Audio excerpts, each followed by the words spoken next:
A renda do baiano cresceu quase 130% em 10 anos. O índice de analfabetismo caiu 28% no mesmo período.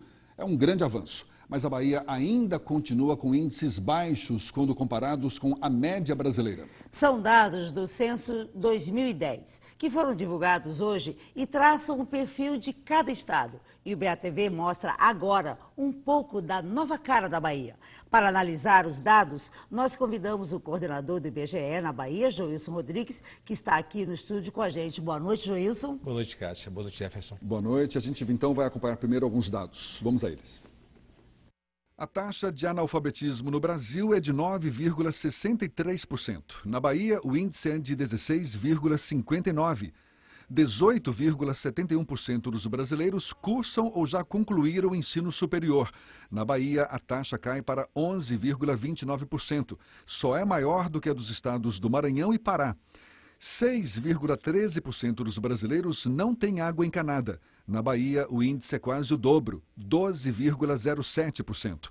A taxa de desemprego também é maior. A média no país é de 7,66%. Na Bahia, 10,9%.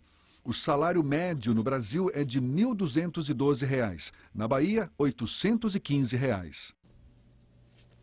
Bom, a gente viu aí que a Bahia reduziu bastante o índice de analfabetismo. A gente percebe também que a renda cresceu, mas ela pode estar melhor distribuída, mas ainda existe uma diferença muito grande quando comparada com outros estados. Qual seria essa explicação? A renda tem a ver com o próprio modelo econômico do estado. O estado da Bahia ainda é muito agrícola e ainda tem atividade primária, na verdade, sendo a atividade de boa parte da população. Nosso estado é o estado mais rural do Brasil, em termos absolutos, são quase 4 milhões de baianos vivendo no meio rural, e não é um rural qualquer, é um rural semiárido, de onde há uma dificuldade adicional muito grande para que se tire o sustento e uma atividade lucrativa o suficiente para interferir nessas médias de renda, fazendo com que ela fique maior. Qual seria a saída? Uma das questões que, na verdade, se constitui num desafio histórico é como, entendendo as vocações e competências do semiárido baiano e do meio rural, orientar, capacitar esse produtor para que continue contando ali o resultado da sua atividade e tendo mobilidade econômica. Mas tudo isso, óbvio, precisa de educação e investimento intenso na formação e qualificação.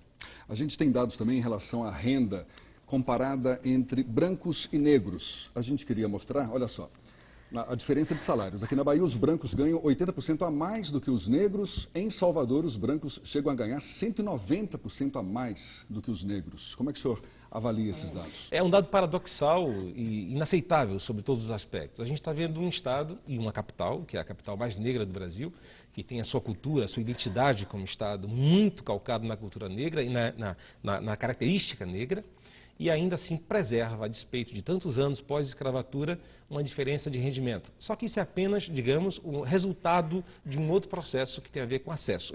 Acesso à educação, acesso à qualificação, acesso a melhores postos de trabalho, enfim, todo um conjunto de condições que dariam ao baiano hoje, seja ele negro ou branco, um rendimento mais igualitário, mais equilibrado, e não com essas diferenças tão escandalosas, como vemos. Uma outra realidade que ocupou o Brasil inteiro são mulheres como chefes de domicílio. Como é que é essa estatística na Bahia, em Salvador? A região metropolitana ela vem se destacando como uma daquelas que tem a maior proporção de mulheres à frente dos domicílios. Não é algo que a gente deva comemorar de fato, porque, lamentavelmente, boa parte dessas mulheres tem sob sua guarda crianças menores. Essas, assim como as crianças, vivem em situação de vulnerabilidade, ou seja, sem a concorrência do parceiro, seja no provimento das necessidades dos filhos e dela, a companheira, mas também no apoio a um processo de educação e formação. Parte das mulheres também são viúvas, uma vez que há uma expectativa de vida maior para as mulheres do que para os homens.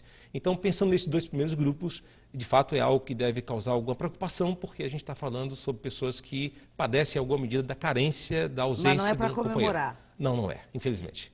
Houve uma redução também na taxa de natalidade e fecundidade, né? Eu queria que o senhor explicasse melhor também esses dados. Talvez seja o indicador mais importante para uma análise assim, mais longitudinal. A Bahia tem hoje algo em torno de 1,82 filhos por mulher ao longo da sua vida fértil.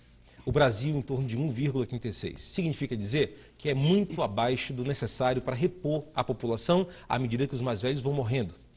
Também significa dizer de que hoje que temos 4 crianças de 0 a 14 anos para um idoso de 60 anos ou mais de idade, Logo mais, eu digo em 2050 aproximadamente, já serão 2 idosos para cada criança. Isso representa um desafio que o Estado vivenciará, seja na questão previdenciária, seja na questão do trabalho.